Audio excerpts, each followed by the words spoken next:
जय श्रीराम. ज्ञानेश्वरी भावदर्शन अध्याय 6. भगवंत अर्जुनाला योगारूढाचं महात्म्य समजून सांगतात. 3ऱ्या श्लोकापर्यंत आपण आलो होतो. 4थाही झाला होता. 66 क्रमांकाच्या ओळीपर्यंत आपण आलो होतो आणि 57व्या ओळीपासून सुरुवात केली होती मागच्या वेळेला. पण मुद्दा हा आहे की आरुरुक्षोर मुनेर योगम कर्म कारणमुच्यते योगारूढस्य तस्यैव शमः कारणमुच्यते. अतिशय महत्वाचा, अतिशय सुंदर श्लोक भगवद्गीतेतला, महत्वाचा या दृष्टीने की इथे कर्माची मर्यादा सांगितलेली आहे. म्हणजे आरूढ होईस्तोवर, योगारूढ होईस्तोवर कर्म कारणमुच्यते. कर्माची गरज आहेच, वादच नाही. पण परमपूज्य काकांचे एक छान शब्द आहेत की जे अनेक गोष्टींना आपल्याला लावून घेता येतात. ते म्हणजे प्रत्येक गोष्टीला एक मूल्य असतं आणि प्रत्येक गोष्टीला एक मर्यादा असते. त्याचं भान आपल्याला राहत नाही, म्हणून कधी कधी आपण एक तर त्या मूल्याकडे दुर्लक्ष करतो किंवा त्याचं मूल्य संपलं तरी ती गोष्ट मागे सोडायला आपण तयार होत नाही. त्याची मर्यादा असते. मर्यादा म्हणजे ती गोष्ट तुम्हाला तेवढंच देऊ शकते, त्याच्या पलीकडे ती काही देऊ शकत नाही, त्याला म्हणायचं मर्यादा. पण त्या मर्यादेमध्ये ती मात्र देते, हे त्याचं मूल्य. त्यामुळे वेदविहित निष्काम कर्म कुठपर्यंत? योगारूढ होईस्तोवर, हे त्याचं मूल्य आहे. पण इथे मर्यादा लक्षात आणून देतात आहे की योगारूढस्य तस्यैव शमः कारणमुच्यते. आता इथे शम याचा अर्थ सर्व कर्म संन्यास रूप शम.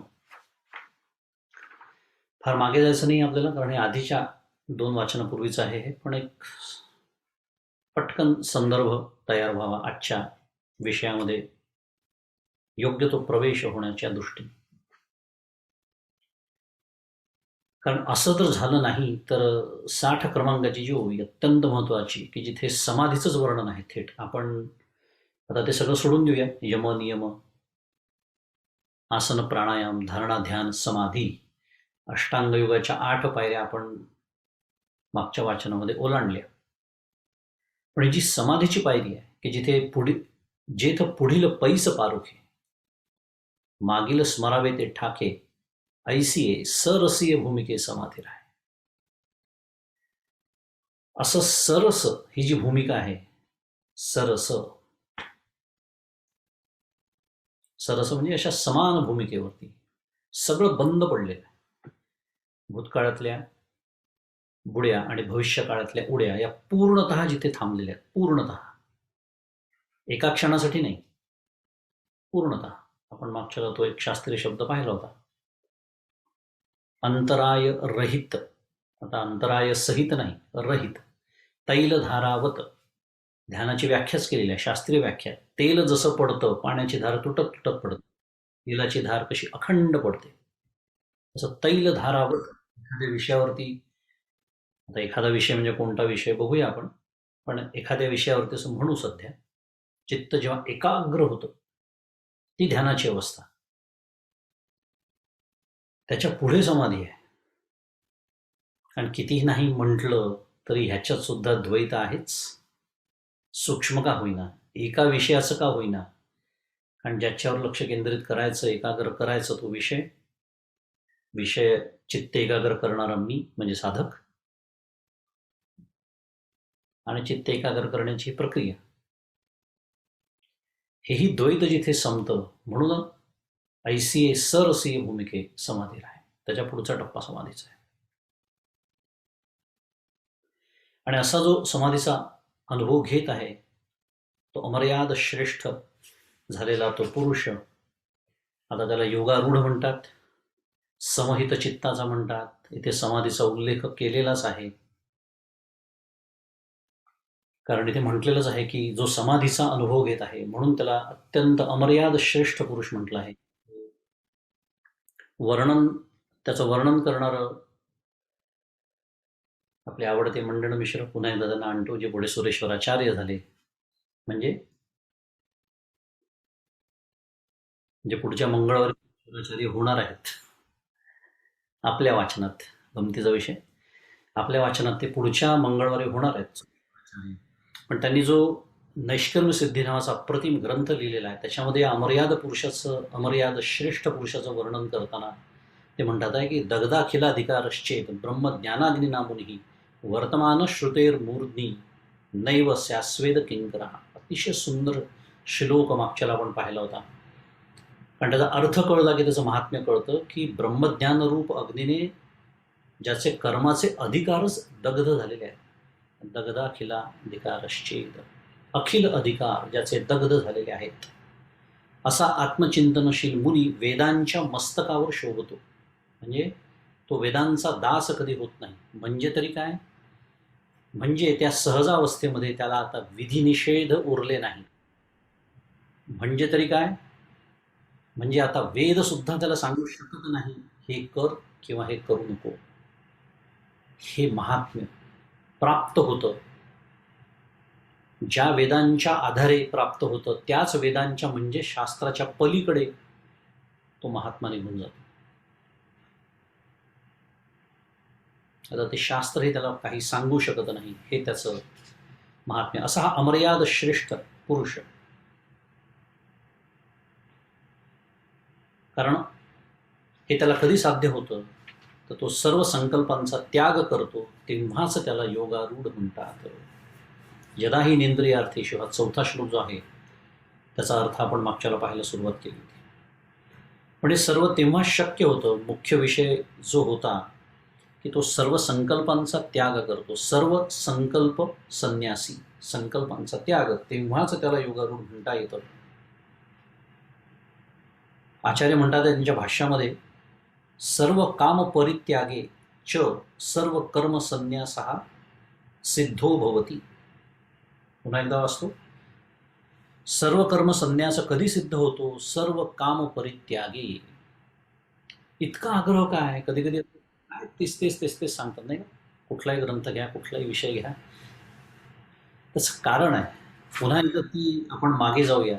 समाधीचं जे मी आत्ता वर्णन केलं होतं, कोणतं, जिथे पुढील पैस पारुखे, हे होत नाही, ही समस्या आहे. हेही आपण मागच्याला पाहिलं होतं. तो कामरूप विक्षेप जो आहे ना, तो समाधी तर खूप पुढची गोष्ट आहे. मला धारणेत सुद्धा स्थिर होऊ देत नाही. ध्यानात होतं अजून पुढची, आणि समाधी तर त्याच्याही पुढची गोष्ट. म्हणून इतका आग्रह आहे. आणि म्हणून यदा सर्वे प्रमुच्यन्ते कामा येस्य हृदिश्रिताः अथ मर्त्यो अमृतो भवति अत्र ब्रह्म समश्नुते. अथ फार महत्वाचं आहे. आणि अत्र हे दोन शब्द अत्यंत महत्वाचे आहे श्लोकामध्ये.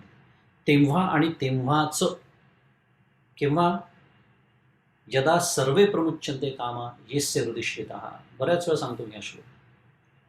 आपण ज्याला काय म्हणूया, अंतिमतः सांगितलं. अंतिमतः निष्कर्षाप्रत एखादी येऊन गोष्ट जेव्हा सांगितली जाते की अंतिम निष्कर्ष काय आहे, नाही, जोपर्यंत तुमच्या हृदयात आश्रयाला आलेला काम पूर्णतः संपत नाही, पूर्णतः. आणि ह्याला सर्व कर्मसन्यास आचार्य म्हणतात की सर्व काम परित्यागेच सर्व कर्मसन्यासः सिद्धो भवति, आचार्य म्हणतात भाष्यामध्ये. आणि सर्व कर्मसन्यास झाल्याशिवाय योगारूढ होता येत नाही. योगारूढ झाल्याशिवाय समाधी साधत नाही, समाधी लागत नाही. आणि समाधी, आपल्या सगळ्यांना तो समाधीतला आनंद हवा आहे, म्हणून तर आपण इथे बसलोय ज्ञानेश्वरीचा अभ्यास करायला. हा आपला थेट संबंध या सगळ्या गोष्टींची. आपण साधनेच्या प्रांतात वेगवेगळ्या टप्प्यामध्ये असतो. कधी कधी जसं दुसरीतल्या मुलाला 12वीतलं गणित सांगायचा प्रयत्न केला तर त्याच्या जसं डोक्यावरून जातं, आणि गणित या विषयाबद्दलच त्याला एकंदरीत नावड निर्माण होते म्हणा, किंवा नको असं वाटतं म्हणा, किंवा कदाचित मी कधी या जन्मात 12वीपर्यंत पोचीन की असंही वाटायला लागतं त्याला. कारण दुसरीतच 12वीचं गणित तो ऐकतो आहे. कोणी 4थीत असेल, कोणी 10वीत असेल, कोणी 12वीची पुढे गेलेलं असेल. मुद्दा एकच आहे की आपल्याला जायचं कुठे हे मात्र ऐकून ठेवावं. जर आपण 2रीत असू, 4थीत असू आणि असं कुठेतरी मनामध्ये विचार येऊन जात असेल की अरे बापरे, हे सगळं शक्य आहे का खरंच? सर्व कामाचा त्याग मला शक्य होणार आहे का? अशाला आपण लगेच मी तर प्रापंचिक आहे असं त्याच्या मागे आपण लपतो, दडतो.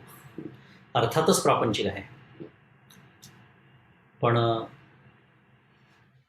त्याच्यातून सुटण्याचे मार्ग आपण पाहिलेले आहे, वस्तुत्याग आणि संगत्याग.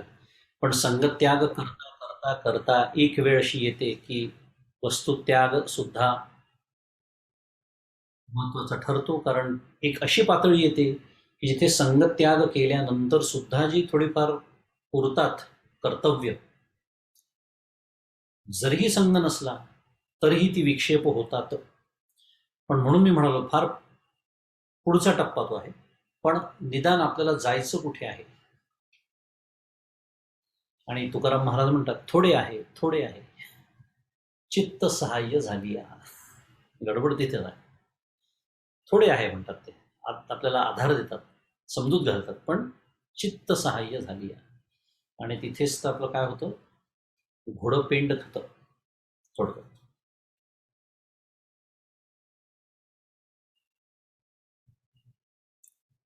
आणि या योगारूढाचं वर्णन आपण बघितलं होतं 64, 65 आणि 66 क्रमांकापर्यंत सुंदर वर्णन त्यांचं माऊलींनी केलेलं आहे.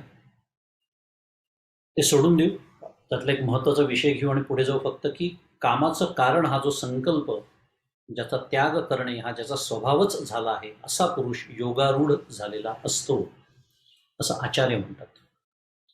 नाही सर्व संकल्प संन्यासे कश्चित स्पंदितुम अपि शक्तः, असं आपल्याला एक तर्क सुद्धा आचार्य आपल्या समोर ठेवतात. काय की अरे, संकल्प जर नसेल तर आपल्या शरीराची एवढीशी हालचाल सुद्धा होऊ शकणार नाही.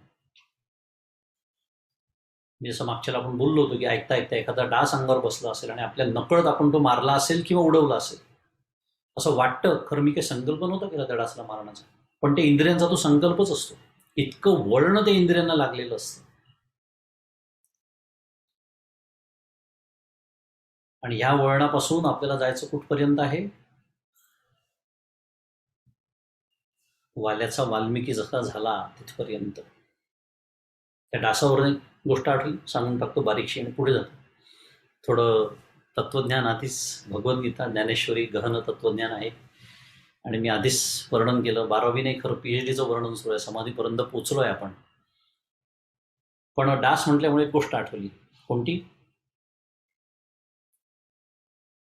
वाल्या कोळी याचं वर्णन आपल्या सगळ्यांना माहिती आहे, त्याची कथा आपल्या सगळ्यांना माहिती आहे. नारद मुनींनी त्याला जेव्हा उफराट्या नामासाठी उफराट नाम दिलं, त्याला काय राम येत नव्हतं मुखामध्ये, त्यामुळे त्याला मरा मरा म्हणायला सांगितलं. त्या मरामरातला पहिला म सोडला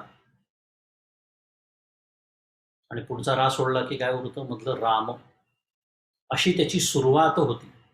मुद्दा हा, कारण आयुष्यभर बऱ्या बोलांनी देता काढून का मारू, हीच भाषा त्याच्या तोंडी. आयुष्यभर त्यांनी तेच केलं.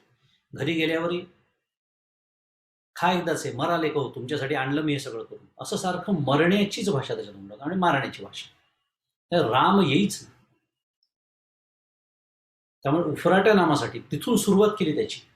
पण एकदा त्याला जो बसवला आणि एका त्याचा जो व्यवहारातला निश्चय होता तो त्यांनी जेव्हा इकडे लावला, तेव्हा त्याचा परिणाम काय झाला? अंगावरती वारूळ तयार झालं मुंग्यांचं, पण भान नाही. या नुसत्या कथा नसतात, या शाळेत ऐकण्याच्या आणि स्पर्धा परीक्षेत सांगून बक्षीस मिळवण्याच्या कथा नाही आहेत त्या. ते वय निघून गेला आपला. मला आठवण कशासाठी झाली ते सांगतो या कथेची. अमरावतीच्या एका प्रवचनात परमपूज्य काका म्हणाले होते की मी नामस्मरणाला बसतो तर मला डास चावू नये म्हणून मी मच्छरदाणीत बसतो. सांगण्याचा मुद्दा काय आहे? नामस्मरणाला बसतो पण किती भान देहाचं मला असतं. असा प्रश्न उपस्थित केला की अरे त्या वाल्याला काय त्या म्हणजे काय पायाला त्याच्या मुंग्या आल्याच नसतील, वर्षानुवर्ष बसलेला आहे तो, काय त्या वारुळातल्या काही मुंग्या त्याला चावल्याच नसतील का? भान नाही आहे देहाचं. त्या डासावरून सगळं प्रकरण मला आठवलं. मी किती अडचणी सांगतो, माझ्या नामस्मरणात येणारे अडथळे, आणि इंग्लिशमध्ये जसं म्हणतात perfect segue into today's topic. श्लोक क्रमांक 5. मी सबबी सांगतो. हाच तर विषय आपल्याला आता घ्यायचा आहे. मागच्याला मला आठवतं मी बोललो होतो उपसंहार करताना की ज्याला असं वाटतं की माझ्या बायकोमुळे, माझ्या नवऱ्यामुळे, माझ्या भावामुळे, माझ्या आईमुळे, माझ्या वडिलांमुळे, माझ्या शेजाऱ्यामुळे, माझ्या बॉसमुळे माझा परमार्थ होत नाही, असं ज्याला प्रामाणिकपणे वाटतं, त्याच्यासाठी श्लोक क्रमांक 5 आणि 6 भगवंतांनी सांगून ठेवलेले आहेत. फारसं बोलण्याची आवश्यकता नाही मला. आपण श्लोकाचाच विचार करू म्हणजे त्याच्यात सगळं येईलच. श्लोक म्हणतो मी. उद्धरेदात्मनात्मानं नात्मानमवसादयेत् आत्मैव ह्यात्मनो बंधुरात्मैव रिपुरात्मनाः. पदच्छेद आहे. उद्धरेत आत्मना आत्मानं न आत्मानं अवसादयेत् आत्मा एवं हि आत्मनः बंधुः आत्मा एव रिपुः आत्मनः. विवेकयुक्त चित्ताने संसार समुद्रात बुडालेल्या जीवाला वर काढावे, आत्म्याला अधोगतीला जाऊ देऊ नये.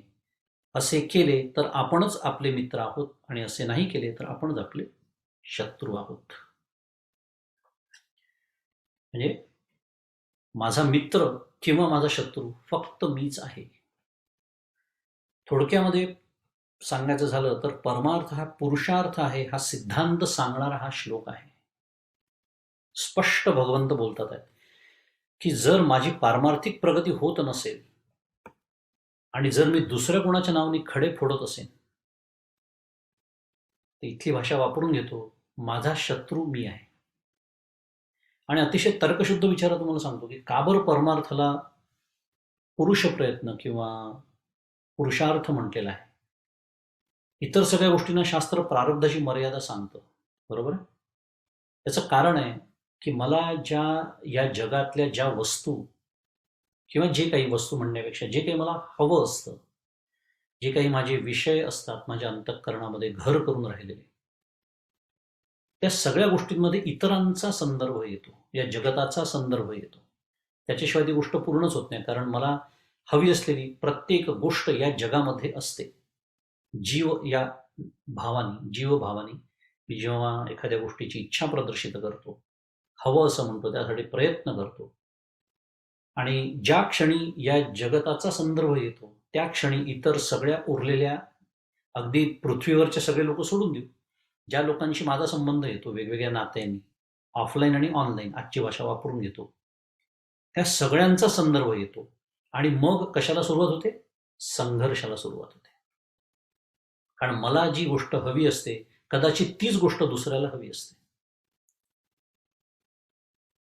मला बायकोने एखाद्या विशिष्ट पद्धतीने वागावं असं वाटतं, त्याच्या विरुद्ध असं वाटतं तिला तसं वाटतं की त्याच्या विरुद्ध वागावं. का? कारण तिला ते योग्य वाटत असतं. माझ्या मनाच्या विरुद्ध वागावं म्हणून तसं ती करत नसते, तिला ते योग्य वाटत असतं. माझी अपेक्षा असते माझ्या भावाने एका विशिष्ट पद्धतीने वागावं, पण तो तसा वागत नाही, कारण त्याला तसं न वागणं हे त्याच्या हिताचं वाटत असतं. मुद्दा काय आहे की हा जो परस्परांमधला संबंध, ज्याला शुद्ध मराठीत रिलेशनशिप्स म्हणतो आपण, याचा खेळ जेव्हा सुरू होतो, आणि कल्पना करा तो तर छान उभा आहे बासरी घेऊन, मला नेहमी आठवतं ते, आपण जेव्हा त्याच्याकडे जातो आणि एखादी गोष्ट मागतो, गोपाल कृष्णा अरे जरा बघ, तेव्हा तो हसत असतो. का? कारण तो म्हणतो अरे मला 7 बिलियन इतक्या लोकांचं बघायचं, तुझ्या एकट्याचं नाही बघायचं, आणि तू जे मागतोय तेच दुसरा पण आला होता अर्ध्या तासापूर्वी मागायला, आणि मी तुला दिलं तर त्याला कसं देऊ? आलं का लक्षात?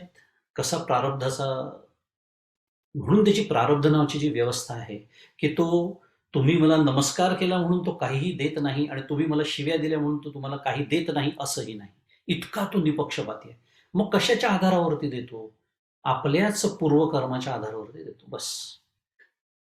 म्हणजे त्याचं काम काय आहे? एखाद्या न्यायाधीशासारखं आहे. न्यायाधीश जेव्हा एखाद्या अपराध्याला फाशीची शिक्षा सुनावतो तेव्हा त्याचं काही वैयक्तिक त्याच्याशी वैर असतं, दुश्मनी असते, असं काहीच नसतं. मग का दिली त्याला फाशीची शिक्षा? त्याचं पूर्वकर्म तसं आहे आणि ते सिद्ध झालेलं आहे.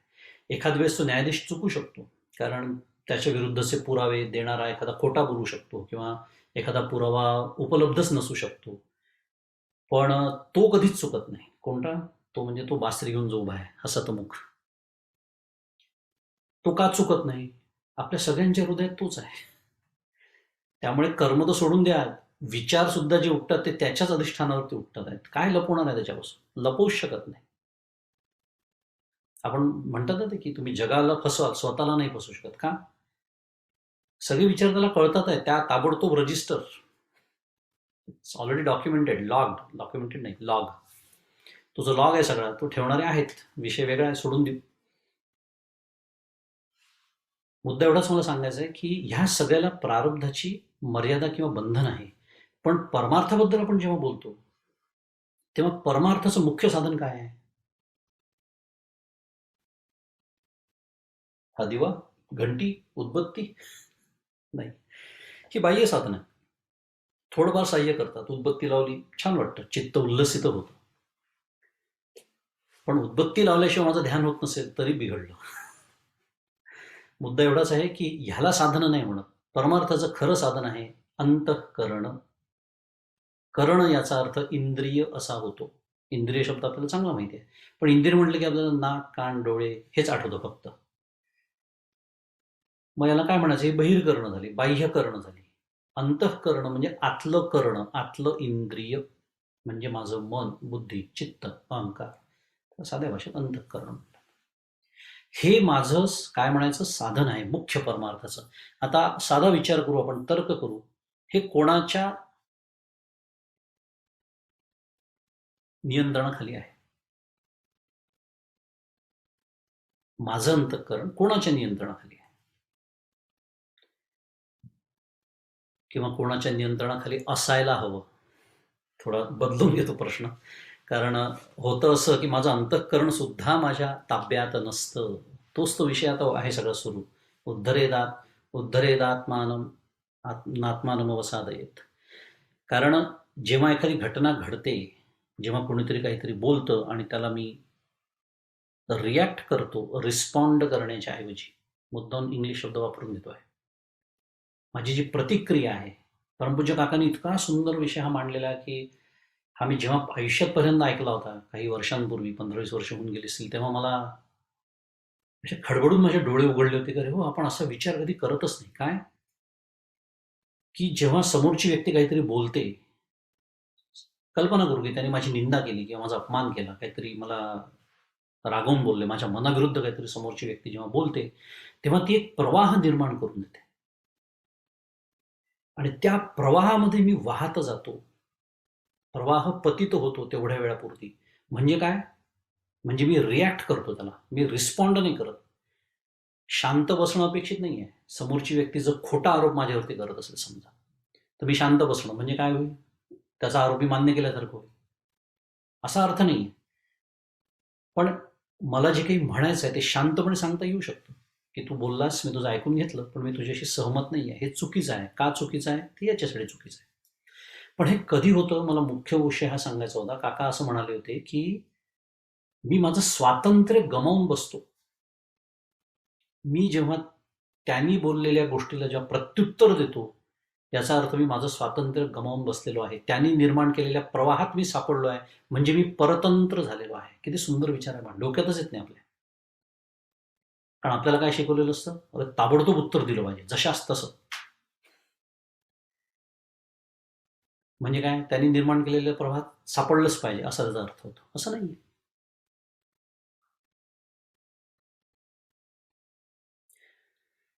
विषय हा सुरू होता आपला की आपलं अंतःकरण आपल्या ताब्यात राहत नाही, म्हणजे असलं पाहिजे. आणि मुद्दा आहे की ते जेव्हा असतं, कारण ते माझं आतलं करण आहे, इंद्रिय आहे, त्याचा इतरांशी काहीही संबंध नाही, ह्या दृष्टीने परमार्थ हा पुरुष प्रयत्न ठरतो, कारण माझं तेच मुख्य साधन आहे. आता झालं आपलं सगळं फिरून आपण आलो मूळ विषयावरती. आपला मूळ विषय तो सुरू होता. कारण हा श्लोक मला ते सांगतो आहे की इथे आत्मन हा शब्द 8-9 वेळा येऊन गेला या श्लोकामध्ये. त्याच्या वेगवेगळ्या विभक्ती येऊन गेल्या आहे. आत्मानम म्हणजे ही द्वितीया एकवचनी म्हणजे स्वतःला, आत्मना म्हणजे तृतीया म्हणजे स्वतःने, आत्मनहा म्हणजे षष्ठी म्हणजे स्वतःचा किंवा आपले.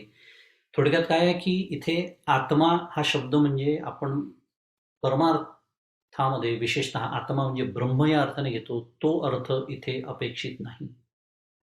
म्हणून शास्त्र नेहमी संतांच्या पायी बसून शिकायचं असतं. त्याचं कारण हे आहे.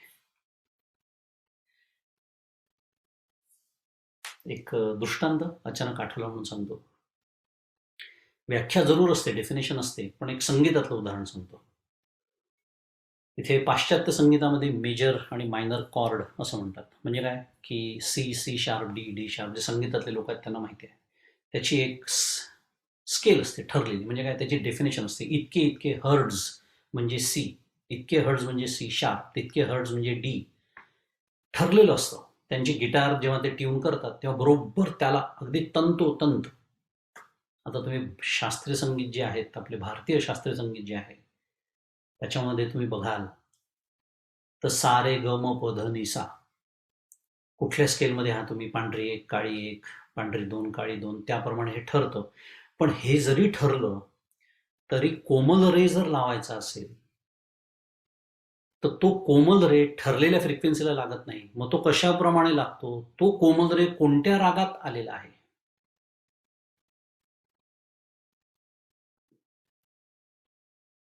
मारव्यातले स्वर तुम्ही लावता आहात का दुसऱ्या कुठल्या रागातले तुम्ही लावता आहात, त्याप्रमाणे ते स्वर थोडे खालीवरती होतात. त्याला श्रुती असं म्हणतात भारतीय शास्त्रीय संगीतामध्ये. श्रुती म्हणतात त्याला, which is a frequency between two notes. Frequency, पण त्या विशिष्ट फ्रिक्वेन्सीला ते लावलं जातं. ते त्या थाटावरती, त्या रागावरती अवलंबून असतं. म्हणजे तोच स्वर वेगवेगळ्या रागात वेगवेगळ्या फ्रिक्वेन्सीला लावला जातो. मुद्दा काय आहे, एक दृष्टांत. संदर्भाप्रमाणे बघावं लागतं. जसं तिकडे संदर्भ रागाचा होता तसं इथे संदर्भ, आत्मा या शब्दाचा अर्थ तो नाही, कारण पुढच्या काही श्लोकांमध्ये आत्मा याचा अर्थ देह असा सुद्धा होतो आहे. म्हणजे किती उलट झालं का, 180 कोणातनं फिरला अर्थ. असो, तेवढ्यासाठी एवढं विवेचन. इथे 8-9 वेळा हा आत्मशब्द आला आहे. पण थोडक्यात असा आहे अर्थ त्याचा की स्वतःहून स्वतःला वर काढावे, अधोगतीला नेऊ नये. अवसादयेत म्हणजे अधोगती. आणि असं जर केलं तरच आपण आपले मित्र, नाहीतर शत्रू आहोत. आणि चालू संदर्भामध्ये उद्धार करणं, वर काढणं याचा अर्थ काय होतो, योगारूढ होणं. मूळ विषय विसरायचा नाही आहे, आपला विषय काय सुरू आहे. थोडक्यामध्ये काय आहे, पुन्हा एकदा सगळं समीकरण जुळवून घेऊया. जर मी योगारूढ होऊ शकत नसेनाच तर माळ कोणाच्या गळ्यात घातली आहे, ती आपण दुसऱ्या कोणाच्या घातली असेल तर ती काढून घ्या पटकन ताबडतोब आणि आपल्या गळ्यात घालून घ्या. ती मनातल्या मनातच करायचं अर्थातच, कारण आपण अदृश्यच माळा घालत असतो लोकांच्या गळ्यात. पण ताबडतोब ही भाषा आजपासून तरी आपण बंद करूया. एवढं तरी आज शिकूया या श्लोकामधून की घरात हे वाक्य पुन्हा उच्चारता कामा नये, तुझ्यामुळे माझा परमार्थ होत नाही. काही वेळेला ही बोलण्याची हिंमत नसते किंवा परिस्थिती नसते, पण मनातल्या मनात आपण ते बोलतच असतो. पण तेही बंद करावं, कारण मी जर योगारूढ होऊ शकत नसेन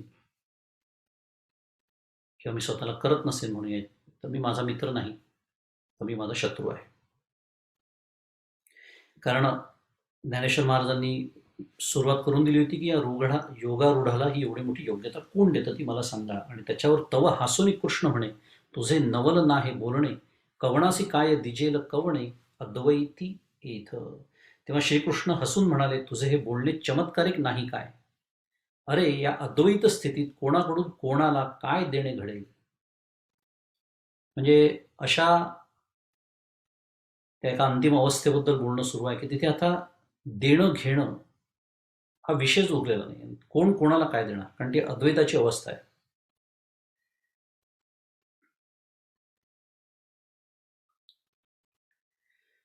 पै व्यामोहाची ये शेजे बळिया अविद्या निद्रित होईजे ते वेळी दुःस्वप्न हा भोगीजे जन्ममृत्यूंचे.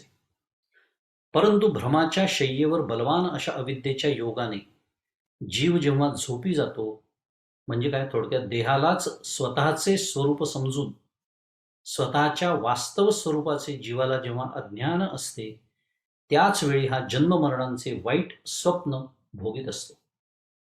एक असं रूपकात्मक मांडणी आपल्यासमोर केलेली आहे. पण मुद्दा हा आहे की मी स्वतःला देह समजतो. आपण उलटा प्रवास करूया. आपण इथे जी मांडणी केली आहे ना, उलटा प्रवास करू. थोडक्यात सांगायचं तर मी स्वतःला देह समजतो हे मला कळणं हाही प्रगतीचा एक टप्पा आहे. सुरुवातीला तेही कळत नसतं, पण त्याला अज्ञानाची सहजावस्था असं म्हणतात. म्हणजे मी स्वतःला देह समजतो हेही मला कळत नाही, याला अज्ञानाची सहजावस्था असं म्हणतात. इतकं सहज आहे ते अज्ञान की मला अज्ञान आहे हेच कळत नाही. मग पहिला टप्पा येतो, अरे हां, मी स्वतःला देह समजतो बरं का. मग हे कशामुळे होतं, तर अविद्येच्या योगाने ते होतं. आणि भ्रमाच्या शय्येवर मी झोपतो, म्हणजे मला भ्रम होतो. आणि मग त्याच्यामुळे काय होतं, त्या भ्रमामुळे जन्ममरणांचे वाईट स्वप्न मी भोगत बसतो. म्हणजे जन्म झालेला आहे, त्याच्यामुळे मृत्यू झाल्यामुळे, आणि हा भ्रम न गेल्यामुळे पुन्हा जन्म आला की मृत्यू ठरलेलाच आहे. ज्या क्षणी जन्माचा किनारा सोडला, म्हणजे जन्म झाला, त्या क्षणी मृत्यूच्या किनाऱ्याकडे आपला प्रवास सुरूच झालेला असतो.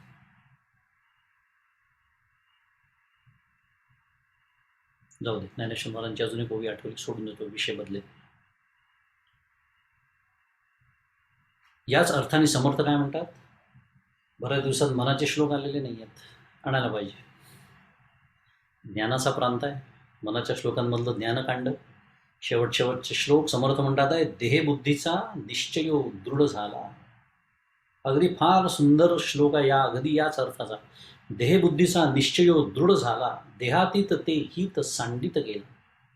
देहबुद्धी ते आत्मबुद्धी करावी, सदा संगती सज्जनाची धरावी. हेच सांगतात इथे. भ्रमाची अविद्या, भाषा फक्त वेगळी आहे, पण काय झालेलं आहे, देहबुद्धीचा निश्चय अत्यंत दृढ झाला आहे. आणि त्याच्यामुळे होतं काय आहे, देहातीत ते हित सांडित गेला. म्हणजे आपल्या सगळ्यांचं हित कुठे आहे, समर्थ सांगतात, देहातीत आहे. त्या देहाच्या पलीकडे जो आहे, त्याला ब्रह्म म्हणतात, आत्मा म्हणतात, कैवल्य म्हणतात, अनेक नावं त्याला आहेत. ते खरं माझं हित आहे, पण ते मी सांडित जातो का, कारण देहबुद्धीचा घट्ट निश्चय माझ्याजवळ आहे. आणि म्हणून साधन काय सांगतात आहे, देहबुद्धी ते आत्मबुद्धी करावी, सदा संगती सज्जनाची. प्रभूजी मंदाताईंचं एक अतिशय सुंदर वाक्य आहे, ज्या क्षणी भाग्याचा उदय होतो ना, त्या क्षणी संत संगत घडते. बस, भाग्याचा उदय जेव्हा आयुष्यामध्ये होण्याचा काळ येतो, संत संग घडतो. आठवण का झाली, सदा संगती सज्जनाची धरावी, समर्थ म्हणतात. आणि बरोबर तेच 69 क्रमांकाच्या ओवीत पुढे येत आहे की, पाठी अवसात ये चेवो तै ते अवघेची होय वावो, ऐसा उपजे नित्य सद्भावो तोही आपण पाची. नंतर गुरुकृपेने स्वरूपाविषयी एकदम जागृती जेव्हा येते, तेव्हा ते पूर्वीचे सर्व स्वप्न मिथ्या आहे असे त्या सर्व काळ यथार्थ ज्ञान उत्पन्न होते. ते ज्ञान देखील आपल्याच ठिकाणी आपल्याला होते. ऐसा उपजे नित्य सद्भाव तोही आपण पाहिजे. सद्गुरु कृपा, शेवटी त्याच्याशिवाय काम होत नाही. लय, विक्षेप, आवरण, पहिले दोन आपल्या पराक्रमाने कदाचित जमू शकते. आवरण जो घालवतो त्यालाच सद्गुरू म्हणतात. अनाथांचे माहेर, मागच्या वेळेला आपण शिकलो. हेच सद्गुरूंचं महात्म्य आहे. हाच गुरु आणि सद्गुरूंमधला फरक आहे. फोडणी शब्दाचे अंतर, वस्तू दाखविण्याचे सार, आपण जे शिकलो ना मागच्या रोगी. म्हणून आपणची आपणया घात किजत असे धनंजया चित्त देऊनी नाथिलिया देहाभिमाना. म्हणून अर्जुना भ्रांत जीव खोट्या देहाभिमानाकडे चित्त देऊन आपणच आपला घात करीत असतो. म्हणजे काय? पुन्हा एकदा, मी स्वतःला जीव समजतो, मी स्वतःला देह समजतो, म्हणजे हा देह सत्य आहे असं समजतो, म्हणजेच देह हेच माझं स्वरूप आहे असं समजतो. पण सत्य म्हणजे आत्मा, त्यामुळे देहालाच आत्मा समजतो दुसऱ्या भाषेमध्ये. हे जग सत्य समजतो आणि स्वतःचा घात करून घेतो. आणि म्हणून माझी परमार्थात प्रगती होत नाही, म्हणून माझी साधना जशी व्हायला हवी तशी होत नाही, आणि त्याचा दोष मी दुसऱ्याला देतो. मग अशीचा विषय, किती मोठी चूक माझ्या हातून घडत असते. कारण माझा मित्र मीच आहे आणि माझा शत्रू मीच आहे. परमार्थाच्या दृष्टीने अत्यंत महत्त्वाचा श्लोक आपल्याला शिकवतोय. आणि हाच विषय पुढे 6व्या क्रमांकाच्या श्लोकात वाचतो. बंधुरात्मा मनस्तस्य येनात्मैवात्मना चितः अनात्मनस्तु शत्रुत्वे वर्तेतात्मैव शत्रुवत्. आता मित्र आणि शत्रूचा उल्लेख झाला. आता कोण मित्र आहे आपला आणि कोण शत्रू होतो आपला? तर बंधू आत्मा आत्मनः तस्य येन आत्मा एव आत्मना जितः. पदच्छेद वाचतोय मी. अनात्मनः तू शत्रुत्वे वर्तेत आत्मा एव शत्रुवत. की ज्याने विचारयुक्त चित्ताने आपल्या कार्यकारण संघाताला जिंकले आहे, त्याच्या आत्म्याचा तोच स्वतः मित्र आहे. आता पहा, त्याच्या आत्म्याचा तोच मित्र आहे. त्या आत्मा म्हणजे आपली व्याख्या लावली तर अतिशय चुकीचं वाक्य होईल. आत्म्याचा मित्र कोणी नसतो, कारण आत्मा एकमेव द्वितीय आहे, मित्राचा संबंधच नाही. आत्म्याचा म्हणजे स्वतःचा, तोच स्वतः मित्र आहे. आणि ज्याने हे जिंकले नाही, त्याचे शत्रुत्व करण्यामध्ये त्याचा आत्माचा शत्रूप्रमाणे वर्तत असतो, म्हणजे त्याचं अंतःकरणच शत्रूप्रमाणे वर्तत असतं. कार्यकारण संघात याचा अर्थ देहासक्ती असा होतो. म्हणजे देह, थोडक्यामध्ये कार्यकारण संघात म्हणजे हा देह, त्याच्यावर असलेली आसक्ती, हे ज्यांनी विचारयुक्त अंतःकरणाने जिंकलेला आहे तो स्वतःचा मित्र, आणि हे ज्यांनी नाही जिंकलं तो स्वतःचा शत्रू. आणि अत्यंत सुंदर, कोणते सुंदर नाही मी नेहमीच म्हणतो, पण मी जेव्हा सुंदर म्हणतो त्या लक्षात घ्यायचं, पाठ करण्यासाठी ओवी, अत्यंत प्रसिद्ध ओवी ज्ञानेश्वरीतल्या आपल्या पुढे येते आहे. हा विचारुनी अहंकार सांडिजे, मग असतीच वस्तू होईजे, तरी आपली स्वस्ती सहजे आपण केली. स्वस्ती याचा अर्थ कल्याण असा होतो. आणि ही ओवी वाचताना किंवा ही ओवी जेव्हा आठवते तेव्हा बहुतेक वेळेला आपण अहंकार याचा अर्थ खूप स्थूलमानाने करतो. म्हणजे आपल्याला अहंकार म्हटलं की एकदम व्यवहारातले जे अहंकार आठवतात, संपत्तीचा अहंकार, सौंदर्याचा अहंकार, शिक्षणाचा अहंकार, अहंकार आहेतच ते, पण ते तर फारच स्थूल अहंकार झाले. कदाचित ते अहंकार आपण आता सोडले असतील, काका म्हणतात तसं, कदाचित सावधपणाने बोलावं लागतं, पण चांगल्या कल्पना करायला काहीच हरकत नाही. कदाचित ते अहंकार मी सोडले असतील, त्या अहंकाराने कदाचित आज मी फुलून जात नसेल. पण हे सगळं जरी असलं तरी आता दुसऱ्या भाषेत सांगतो, मी गरीब आहे हाही अहंकारच आहे. हे आपल्याला पहिले कळतच नाही. हे म्हणजे काय? श्रीमंत आहे हा अहंकार समजू शकतो, मी गरीब आहे हाही अहंकार आहे म्हणजे काय? कारण गरीब, श्रीमंत, उंच, बुटका, गोरा, काळा, सुशिक्षित, अशिक्षित, भारतीय, अमेरिकन, हे सगळे भेद जे आहेत हे सगळे देहाला धरून आहेत. हे देहाचे आहेत, मनाचे आहेत, बुद्धीचे आहेत, म्हणूया परिस्थितीचे आहेत, वगैरे वगैरे. पण या सगळ्याच्या मुळाशी मी देह आहे हे जे सत्यत्व दिलेलं आहे देहाला, त्याला अहंकार म्हणतात. या पातळीवरच्या सूक्ष्म अहंकाराबद्दल इथे बोलणं सुरू आहे, हा विषय आहे.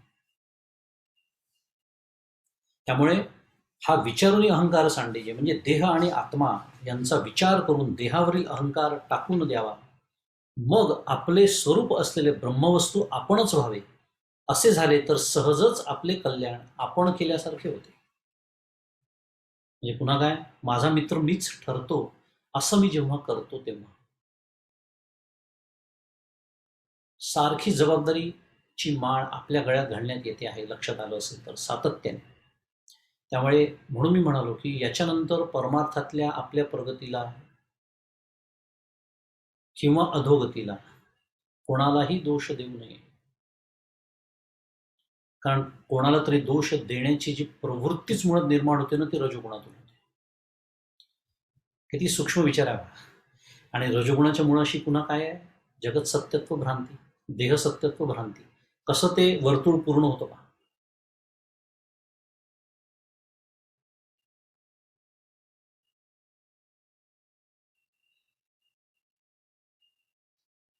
समर्थ म्हणतात पुन्हा एकदा, या श्लोकावरचा दुसरा श्लोक सांगतो मनाच्या श्लोकांमधला, देह बुद्धी हे ज्ञानबोधे तेजावी. इथे काय म्हणते माऊली, हा विचारूनी अहंकार सांडीजे. म्हणजे काय? विचार करून. कोणता विचार? आत्म काय, अनात्म काय. समर्थ काय म्हणतात आहे? देहबुद्धी हे ज्ञानबोधे तेजावी, तेच सांगतात. विवेके तये वस्तूची भेटी घ्यावी. इथे काय म्हणतात आहे? आपली स्वस्ती सहजे आपण केली. अर्थ काय आहे? तोच आहे. विवेके तये वस्तूची भेटी घ्यावी. वस्तू म्हणजे ब्रह्म. आपल्याला माहिती आहे परमार्थामध्ये ब्रह्माला वस्तू म्हणतात. आणि पुढे सांगतात आहे, तदाकार हे वृत्ती नाही स्वभावे, म्हणून सदा तेची शोधित जावे. म्हणजे काय? ह्याचं अनुसंधान नाही राहत. फक्त शुक्रवारी संध्याकाळी ज्ञानेश्वरी वाचनाला किंवा श्रवणाला बसल्यानंतरच याची आठवण होते. सोमवार ते शुक्रवार इतके तडाखे बसतात या व्यवहारातल्या सत्यत्वाचे, या जगत सत्यत्वाचे, कर्तृत्व भोक्तृत्वाचे, हे सगळं विसरायला होतं. शुद्ध मराठीत अनफॉर्च्युनेटली, दुर्दैवाने म्हणतात. म्हणून समर्थांना हे माहिती आहे मी किती बिलंदर आहे, माझी क्षमता त्यांना माहिती आहे. म्हणून लगेच पुढच्या सांगतात काय? तदाकार हे वृत्ती नाही स्वभावे. बाळा, तुझा स्वभावच नाही रे कशाचा? तदाकार राहण्याचा, त्या अनुसंधानात राहण्याचा. म्हणून सदा तीची शोधित जावे. म्हणून अनुसंधान टिकवण्याचा कृत्रिमरित्या का होईना प्रयत्न कर. मग त्याला तत्वानुसंधान म्हणा, नामानुसंधान म्हणा, काही म्हणा. अतिशय अतिशय सुंदर एक अलगद असं साधन समर्थ आपल्या हातामध्ये देतात. कारण आपल्या प्रापंचिक साधकांच्या समस्या त्यांना चांगल्या माहिती आहेत की देहबुद्धी हे ज्ञानबोधे त्याजावी. हे सांगून काम होणार नाहीये, त्याच्यासाठी काहीतरी मार्ग पण सांगायला हवा आहे. मार्ग पण समर्थांनी सांगितलेला आहे. मौली पुढे म्हणतात आहे की येरवी कोश कीटकाची या परी, तो आपण या आपण वैरी, जो आत्मबुद्धी शरीरी चारू स्थळ. फार सुंदर दृष्टांत देतात की चारू म्हणजे सुंदर आणि स्थळ म्हणजे प्रेमाचे स्थान. अशा देहाचे ठिकाणी जो आत्मबुद्धी ठेवतो, चारुस्थळी म्हणजे शरीरी, या देहाला चारुस्थळ जो समजतो, तो पुरुष स्वतःच्या अंगाभोवती स्वतःला राहण्यास तयार केलेल्या कोशातील किड्याप्रमाणे आपणच आपला शत्रू होतो. याच्यानं मला एक वाक्य आठवलं. इथे अमेरिकेमध्ये मी जेव्हा आलो तेव्हा पहिल्यांदा मी अशी भाषा ऐकली. चांगली भाषा आहे, मला ती आवडली. कारण त्यातनं एका गोष्टीचं स्मरण होतं. इथे अमेरिकेमध्ये असं बोलताना ऐकलं मी लोकांना किंवा वाचलं, तुम्ही पण ऐकलं असेल, I am comfortable in my body असं म्हणतात. ऐकलं असेल तुम्ही कदाचित. विशेषतः म्हणजे खूप लठ्ठ लोक असतात ज्यांना मराठीत ओबीज असं म्हणतात. तर त्यांना नावं ठेवू नये, त्यांना वाईट बोलू नये असं सांगताना म्हणतात की they are comfortable in their body, why do care. असं मुद्दा तो नाही. मला एवढंच सांगायचं होतं. हे ऐकल्यानंतर मला एकदम पुन्हा प्रकाश पडला. काय? त्यांना कळत नसेल पण ते अप्रत्यक्षरित्या हे कबूल करून जातात आहे की they R not there body. बरोबर आहे? मला जो कोणी म्हटलं अरे हे जॅकेट घाल थंडी वाजते, मी म्हणतो ना I am comfortable in this jacket. म्हणजे काय? कारण माझं जॅकेट म्हणजे मी नव्हे, कारण ते जॅकेट मी परिधान केलेलं आहे म्हणून तो म्हणतोय I am comfortable in this jacket. तसं ते लोक म्हणतात I am comfortable in my body, म्हणजे यू आर नॉट बॉडी. पण हे त्यांच्या लक्षात येत नाही, ते बोलून जातात. पण आपण शिकायचं त्याच्यातून. त्यालाच परमपूज्य काकांनी फार सुंदर, जे माझं आहे ते मी नव्हे, असं एक सुंदर साधना पद्धती बसवून दिलेली आहे. थोडक्यात काय, हे कशावरनं मला आठवलं? स्वतःच्या अंगाभोवती वासांशी जीर्णानी यथाविहाय, मागच्या आपण आठवण केली होती. हे जीर्ण झालेलं वस्त्रच म्हटलेलं आहे शेवटी, टाकावं लागतं. म्हणजेच हे मी नव्हे हे तर नक्की कळावं. मागच्या वेळेला आपण तो विचार केलाच होता की हे स्थूल शरीर म्हणजे मी नाही, हे तर खूप अनुभवातून शिकता येतं आपल्याला. त्याला तर्काची वगैरे काहीच गरज नाही. कैसे प्राप्तीची वेळे निदैवा आंधळेपणाचे डोळे की असते आपुले डोळे आपण झाकी. आता ज्ञानेश्वर महाराजांचे अतिशय उत्तम दृष्टांत सुरू झालेले आहेत. मनुष्य आपण आपला शत्रू कसा होतो ते बघ. कोणा दुर्दैवी माणसाला मार्गाने चालत असता त्याच्या मार्गावर पडलेले धन प्राप्त होण्याच्या वेळीच आंधळा कसा चालतो तसे चालून पाहण्याची इच्छा झाली आणि मग त्याने असलेले आपले डोळे आपणच झाकले. किती सुंदर वर्णन आहे. आहे खरं डोळस, पण नको तेव्हा डोळे झाकण्याची बुद्धी झाली. का कवण एक भ्रमलेपणे मी तो नव्हे गा चोरलो म्हणे ऐसा नाथीला छद अंतःकरणे घेऊन ठाके. किंवा कोण्या एका मनुष्याने वेडेपणाच्या भरात जो मी पूर्वी होतो तो मी आता नाही, मी चोरला गेलो असे जसे म्हणावे, असा खोटा ध्यास मनाने घेऊन जसे राहावे. येरवी होय ते तोची आहे, परी काही की जे बुद्धी तैसी नोहे, देखा स्वप्नीचेनी घाये की मरेसाचे. एरवी विचार करून पाहिल्यास तो वेडा मनुष्य पूर्वीचा जो होता तोच आताही आहे, पण काय करावे, त्याला तशी बुद्धी होत नाही. किंवा स्वप्नातील खोट्या शस्त्राच्या घावाने जागृतीतला मनुष्य खराच मरतो काय. पुढे अजून फार सुंदर दृष्टांत येतोय. जैसी ते शुकाचिनी अंग भारे नळिका भोविंतली एरी मोहरे, तरी तेणे उडावे परिणपुरे मनशंका. पारधी पोटाला धरण्याकरता एका नळीत दोरी ओवून त्या दोरीची 2 टोके 2 बाजूंना बांधतो. कल्पना करू शकतो आपण, एक पोकळ नळी आहे, त्याच्यातनं दोरी घातलेली आहे. हो, नळी होती 11व्या शतकात सुद्धा, बरं का. लोक लक्षात नसेल आला मुद्दा तर. दृष्टांत दिला तर होती, लोकांना कळत आहे नळी म्हणजे काय. नुसती नव्हती, त्याचा उपयोग कसे करून घ्यायचे पारधी लोक पहा. मग त्यावर पोपट येऊन बसताच त्याच्या अंगाच्या ओझ्याने ती पोकळ नळी कोणत्या तरी एका बाजूला एकदम फिरते.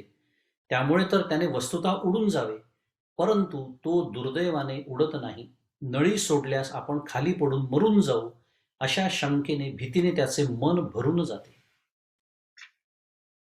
शुद्ध मराठीत ही ट्रिक वापरायची. ते ट्रिक ही जी युक्ती आहे, त्या युक्तीचा, त्या पोपटाचा जो स्वभाव आहे, ती नळी कल्पना करू शकतो, त्या दोरी होते ती फिरायची तशी. त्यामुळे तो एक या बाजूने किंवा त्या बाजूने असा उलटा व्हायचा तो पोपट. आणि त्याला असं वाटायचं की हे जर मी सोडलं तर मी आता पडीन, म्हणजे मी उडू शकतो, मी खरं उडून जायला पाहिजे याचं विस्मरण.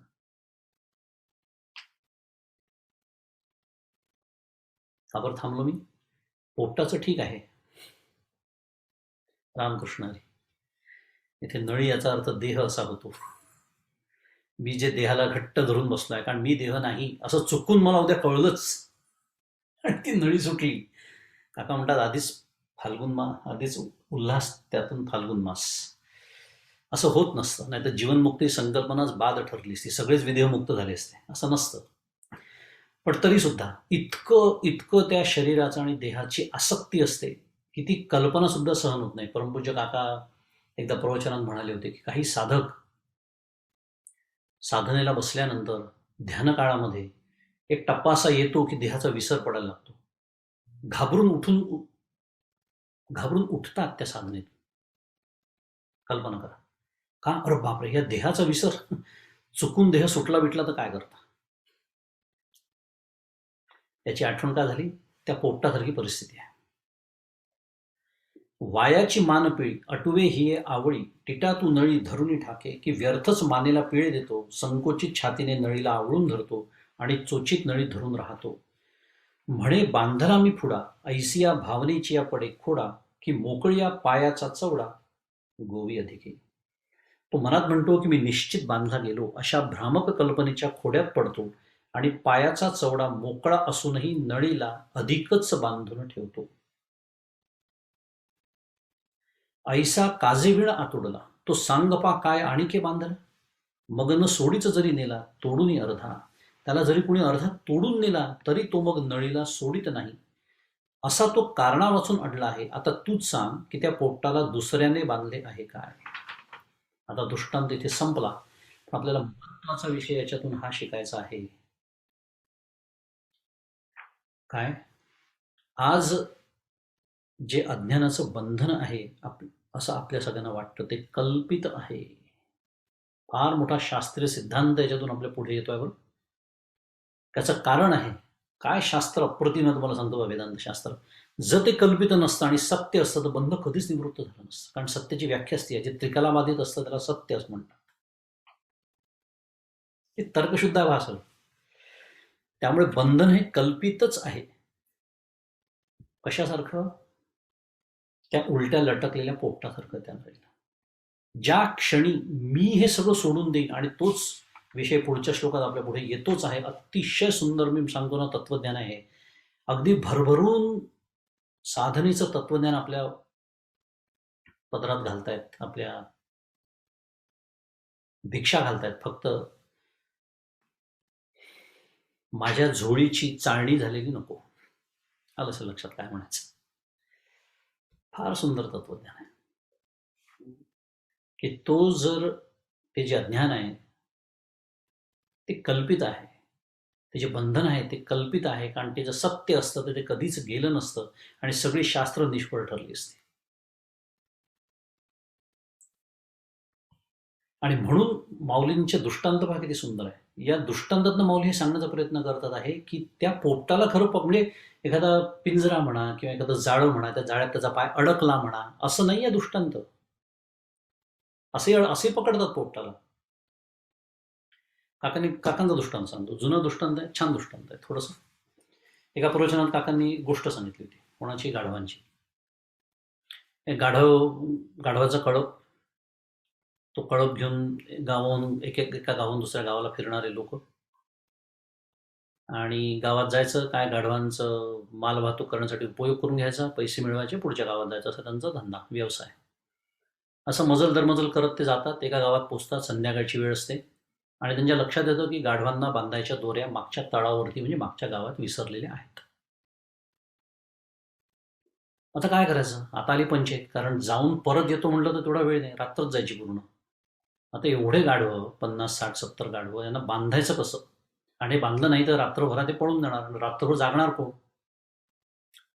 तर त्यातला एक ज्येष्ठ नागरिक असतो. तो म्हणतो, तुमची गाठ कोणाची आहे माहिती आहे ना? म्हणजे गाढवांचीच आहे की नाही? तर तो त्यांना एक उपाय सुचवतो. काय? काही नाही म्हणे, तुम्ही असं करा, त्या गाढवांना त्या आपापल्या खुंट्या ठोका नेहमीप्रमाणे. त्या खुंट्यांपर्यंत त्यांना घेऊन जा आणि जसं दोरी बांधताना गाढवाच्या पायावरनं तुम्ही हात फिरवता, 2-4 वेळा त्याला पायाला बांधता आणि मग त्या खुंटीला बांधता, तशी ती क्रिया म्हणजे मराठीत ॲक्शन म्हणतो आपण त्याला, ती करा. एवढंच करा म्हणे, बाकी काही नाही. निमूटपणे गाढवं उभी राहिली रात्रभर. सकाळी उठून पाहतात एकही गाढव हललं नव्हतं. बंधन कल्पित आहे हे सांगण्यासाठी ही गोष्ट आहे. कारण गाढव सोडून देऊ, आता मी गाढवच म्हटलं पाहिजे, शास्त्राच्या दृष्टीने मी गाढवच. जन्मोजन्मी ही जी सवय झालेली आहे कशाची? बांधून घेण्याची, त्याच्यामुळे तेच आता सत्य वाटायला लागलेलं आहे, अशी अवस्था झालेली आहे. आणि म्हणून काय होतं? म्हणून आपण या आपणपी रिपू जेणे वाढविला हा संकल्प. कोणता संकल्प? हे सगळे, हा देह म्हणजे मी, हे जग सत्य आहे, मी करता आहे, मी भोगता आहे, हा भेद सत्य आहे, हे सगळ्या ज्या भ्रांती सांगितल्या जातात त्याचा संकल्प. येर स्वयंबुद्धी म्हणे बापू जो नाथिले नेघे. म्हणून ज्याने मी देह आहे किंवा मी देहातच राहणारा परिच्छिन्न करता भोगता असा भ्रम वाढविला, तो आपणच आपला शत्रू आहे असे जगतपिता श्रीकृष्ण म्हणाले. अर्जुना, या भ्रांता वाचून दुसरा जो स्वतःच्या स्वरूपाचा विचार करणार आहे, की जो या खोट्या देहादिकांचा अभिमान धरत नाही, तो स्वतःचा मित्र आहे. थोडक्यामध्ये कोणाला दोष द्यायचा? माझा परमार्थ होत नसेल तर? सारखं सारखं गाडी तिथे येते. स्वतःला देह समजायचं, स्वतःला करता समजायचं, स्वतःला भोगता समजायचं, प्रारब्धशास्त्र ईश्वराचं विसरायचं आणि दुसऱ्याला दोष द्यायला तयार, आणि तरी मी स्वतःला पारमार्थी म्हणून घ्यायला तयार आहेच. किती प्रचंड चुका आपल्या होत असतात. आणि म्हणून शेवटच्या 2च मिनिटं राहिलेल्या आहेत. तुकाराम महाराज काय सांगतात एवढं सांगतो आणि थांबतो. असा जो माझ्यासारखा साधक असतो त्याला तुकाराम महाराज म्हणतात, आता तरी पुढे हाच उपदेश नका करू नाश आयुष्याचा.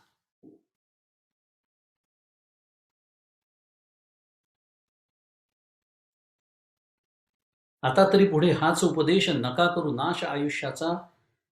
सकळांच्या पाया माझे दंडवत, आपुलाले चित्त शुद्ध करा. मी तुमच्या पाया पडतो म्हणतात तुकाराम महाराज.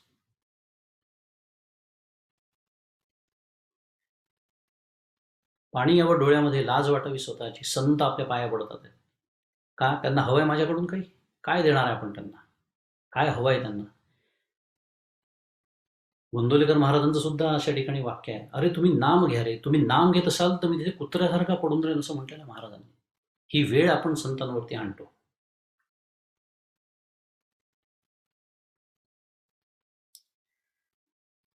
सकळांच्या पाया माझे दंडवत, आपुलाले चित्त शुद्ध करा. हित ते करावे देवाचे चिंतन, करुनिया मन शुद्ध व्हावे.